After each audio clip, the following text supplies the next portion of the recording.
Israel Iran ಯುದ್ಧದ ಯಾವ ರೀತಿಯಾಗಿ ಸಾಗ್ತಾ ಇದೆ ಅಂತ ಅಂದ್ರೆ ಸಾಕಷ್ಟು ಮಟ್ಟಿಗೆ ನಿಲ್ಲೋದೇ ಇಲ್ಲ ಯುದ್ಧ ಅನ್ನುವಂತ ರೀತಿಯಲ್ಲಿ ಇದರ ಒಂದು ಹರಡುವಿಕೆಯನ್ನ ಅಲ್ಲಿ ವಿಸ್ತರಣೆಗೊಳಿಸಿರುವಂತದ್ದು. ಈಗಾಗಲೇ ಇಸ್ರೇಲ್ಗೆ ಅತಿ ದೊಡ್ಡ ಶಾಕ್ ಅನ್ನ ಕೊಟ್ಟಿದೆ ಪರಮಾಣು ರಿಯಾಕ್ಟರ್ ಉಡಿಸಾಗಿದೆ.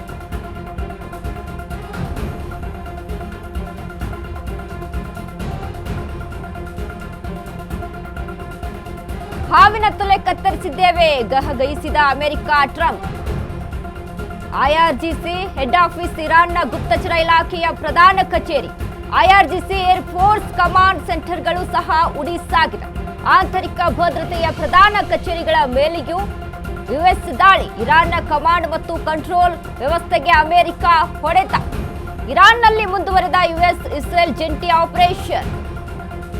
ಇರಾನ್ನ ಐಆರ್ಜಿಸಿ ಪ್ರಧಾನ ಕಚೇರಿಗೆ ಧ್ವಂಸ ಮಾಡಿದೆ ಅಮೆರಿಕ. ಇರಾನ್ನ ಇಸ್ಲಾಮಿಕ್ ರೆವಲ್ಯೂಷನರಿ ಗಾರ್ಡ್ ಕಾರ್ಪ್ಸ್ ಹಾವಿನ ತಲೆ ಕತ್ತರಿಸಿದ್ದೇವೆ ಗವಹಿಸಿದ ಅಮೆರಿಕದ ಟ್ರಂಪ್. ಐಆರ್ಜಿಸಿ ಹೆಡ್ ಆಫೀಸ್ ಇರಾನ್ನ ಗುಪ್ತಚರ ಇಲಾಖೆ ಪ್ರಧಾನ ಕಾರ್ಯದರ್ಶಿ, ಐಆರ್ಜಿಸಿ ಏರ್ಪೋರ್ಟ್ ಆಂತರಿಕ ಭದ್ರತೆಯ ಪ್ರಧಾನ ಕಚೇರಿಗಳ ಮೇಲೆಯೂ ಯುಎಸ್ ದಾಳಿಯನ್ನು ನಡೆಸಿದೆ. ಇರಾನ್ ಕಮಾಂಡ್ ಮತ್ತು ಕಂಟ್ರೋಲ್ ವ್ಯವಸ್ಥೆಗೆ ಅಮೆರಿಕ ಹೊಡೆತವನ್ನ ಕೊಟ್ಟಿರುವಂತದ್ದು. ಇರಾನ್ನಲ್ಲಿ ಮುಂದುವರೆದ ಯುಎಸ್ ಇಸ್ರೇಲ್ ಜಂಟಿ ಆಪರೇಷನ್. ಇರಾನ್ನ ಐಆರ್ಜಿಸಿ ಪ್ರಧಾನ ಕಚೇರಿಗೆ ಧ್ವಂಸ ಮಾಡಿದ ಅಮೆರಿಕ. ಇರಾನ್ನ ಇಸ್ಲಾಮಿಕ್ ರೆವಲ್ಯೂಷನರಿ ಗಾರ್ಡ್ ಕಾರ್ಪ್ಸ್ ಹಾವಿನ ತಲೆ ಕತ್ತರಿಸಿದ್ದೇವೆ ಗಹಗಹಿಸಿದ America Trump. IRGC head office ಇರಾನ್ನ ಗುಪ್ತಚರ ಇಲಾಖೆಯ ಪ್ರಧಾನ ಕಚೇರಿ. ನೆನ್ನೆಯಿಂದ ಸಹಿತ ನಾವು ಗಮನಿಸ್ತಾ ಇದ್ದೇವೆ, ಅಮೆರಿಕ ದೊಡ್ಡ ದೊಡ್ಡ ತಲೆಗಳನ್ನೇ ಅಲ್ಲಿ ಉಡಿಸ್ ಮಾಡುವಂತ ಕೆಲಸ ಮಾಡ್ತಾ ಇದೆ. ಯಾಕಂದ್ರೆ ಖಮೇನಿಯ ಹತ್ಯೆ ಆಗಿರ್ಬೋದು, ಇನ್ನಿತರ ಅಧಿಕಾರಿಗಳ ಹತ್ಯೆ ಆಗಿರ್ಬೋದು, ಅದಾದ ಮೇಲೆ ಇದೀಗ ಮುಖ್ಯವಾದಂತ ಸರ್ಕಾರಿ ಕಚೇರಿಗಳ ಮೇಲೆ ಅಲ್ಲಿ ದಾಳಿಯನ್ನು ನಡೆಸುವಂಥದ್ದು, ಶಾಲೆ ಕಾಲೇಜುಗಳ ಮೇಲೆ ಅಲ್ಲಿ ದಾಳಿಯನ್ನು ನಡೆಸುವಂಥದ್ದು, ಬೃಹತ್ ಕಟ್ಟಡಗಳ ಮೇಲೆ ದಾಳಿಯನ್ನು ನಡೆಸುವಂಥದ್ದು. ಸತತವಾಗಿ ಅಮೆರಿಕ ದೊಡ್ಡ ದೊಡ್ಡ ತಲೆಗಳನ್ನ ಅಲ್ಲಿ ಉಡಿಸ್ ಮಾಡ್ತಾ ಇರುವಂಥದ್ದು ನಿನ್ನೆಯಿಂದ ಸಹಿತ ನಾವು ಗಮನಿಸ್ತಾ ಇದ್ದೀವಿ. ಅದೇ ರೀತಿಯಾಗಿ ಐಆರ್ಜಿಸಿಯ ಹೆಡ್ ಆಫೀಸ್ ಪ್ರಧಾನ ಕಚೇರಿಯ ಮೇಲೆ ಇದೀಗ ದಾಳಿಯನ್ನು ನಡೆಸಿದೆ ಅಮೆರಿಕ.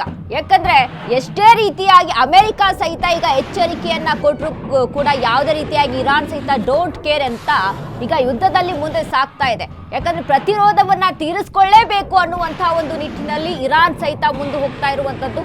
ಸೊ ಹೀಗಾಗಿ ಅಮೆರಿಕ ಮತ್ತು ಇಸ್ರೇಲ್ ಜಂಟಿ ದಾಳಿ ಇಲ್ಲಿ ಏನು ನಡೆಸ್ತಾ ಇದೆ, ಹೀಗಾಗಿ ಇರಾನ್ ಕೂಡ ತತ್ತರಿಸ್ತಾ ಇದೆ. ಆದ್ರೆ ಅಷ್ಟೇ ರೀತಿಯಾಗಿ ಪ್ರತಿರೋಧವನ್ನ ತೀರಿಸಿಕೊಳ್ತಾ ಇದೆ ಇರಾನ್ ಸಹಿತ. ಸೊ ಹೀಗಾಗಿ ಸದ್ಯಕ್ಕೆ ಮಾತ್ರ ಅಮೆರಿಕ ಇದೀಗ ಐಆರ್ಜಿಸಿ ಹೆಡ್ ಆಫೀಸ್ ಇರಾನ್ನ ಗುಪ್ತಚರ ಇಲಾಖೆಯ ಮೇಲೆ ದಾಳಿಯನ್ನು ನಡೆಸಿರುವಂತದ್ದು. ಸೊ ಅದ್ರ ಜೊತೆಗೆ ನಿನ್ನೆಯಿಂದ ಸಹಿತ ಏನು ಅಲ್ಲಿ ಖಮೇನಿಯ ಹತ್ಯೆ ಆಗುತ್ತೆ, ಖಮೇನಿಯ ಹತ್ಯೆ ಆದ್ಮೇಲೆ ಮತ್ತಷ್ಟು ಭೀಕರತೆ ಇಲ್ಲಿ ಹೆಚ್ಚಾಗಿರುವಂತದನ್ನ ನಾವು ಗಮನಿಸ್ತಾ ಹೋಗ್ತಾ ಇದ್ದೀವಿ. ಈಗ ಅದೇ ರೀತಿಯಾಗಿ ಸತತವಾಗಿ ಯುದ್ಧ ನಿಲ್ದನೆ ಏನ್ ನಡೀತಾ ಇದೆ, ಇದರಿಂದ ಸಾಕಷ್ಟು ಪ್ರಮಾಣದ ಅಲ್ಲಿ ನಷ್ಟ ಕೂಡ ಅನುಭವಿಸ್ತಾ ಇದ್ದಾವೆ ಮೂರು ದೇಶಗಳು ಕೂಡ.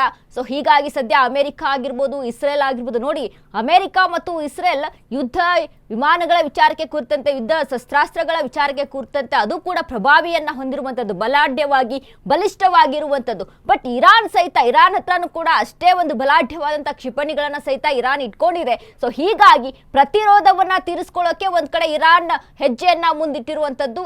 ಆದ್ರೆ ಸದ್ಯಕ್ಕೆ ಇದೀಗ ಏನೋ ಇಸ್ರೇಲ್ ಮತ್ತು ಅಮೆರಿಕ ಜಂಟಿಯ ದಾಳಿಯಿಂದ ಇರಾನ್ ತತ್ತರಿಸ್ತಾ ಇದೆ ಅಂತ ಹೇಳಿದ್ರೆ ತಪ್ಪಾಗ್ಲಾರ್ದು. ಯಾಕಂದ್ರೆ ಅಮೆರಿಕ ಸತತವಾಗಿ ನಿನ್ನೆಯಿಂದ ಸಹಿತ ನಾವು ಗಮನಿಸ್ತಾ ಇದ್ದೀವಿ, ಪ್ರಧಾನ ಕಚೇರಿಯ ಮೇಲೆ ಈಗ ಐಆರ್ಜಿಸಿ ಪ್ರಧಾನ ಕಚೇರಿಯ ಮೇಲೆ ಅಲ್ಲಿ ಏನು ದಾಳಿಯನ್ನು ನಡೆಸಿದೆ, ಅದರ ಹಿಂದೆ ಸಹಿತ ಏನು ಒಂದು ದೊಡ್ಡ ದೊಡ್ಡ ತಲೆಗಳನ್ನ ಉರುಳಿಸುವಂತ ಕೆಲಸವನ್ನ ಮಾಡಿದೆ. ಅಂದ್ರೆ ಖಮೇನಿಯ ಹತ್ಯೆ ಆಗಿರ್ಬೋದು, ಅದ್ರ ಜೊತೆಗೆ ಇನ್ನಿತರ ಒಂದಿಷ್ಟು ಅಧ್ಯಕ್ಷರ ಅಲ್ಲಿ ರಕ್ಷಣಾ ಅಧ್ಯಕ್ಷರ ಒಂದು ಹತ್ಯೆಗಳಾಗಿರ್ಬೋದು. ಹೀಗೆ ಸತತವಾಗಿ ಅಲ್ಲಿ ಯಾರು ಆಡಳಿತವನ್ನ ಮುಂದುವರಿಸೋದಕ್ಕೆ ಇದ್ದಂತ ಪ್ರಭಾವಿಗಳ ಮೇಲೆ ಇದೀಗ ಅಮೆರಿಕ ಅವರನ್ನೇ ಟಾರ್ಗೆಟ್ ಮಾಡಿ ಹೊಡಿತಾ ಇರುವಂತದ್ದು ಇಲ್ಲಿ ಪಕ್ಕಾ ಕಾಣಿಸ್ತಾ ಇದೆ.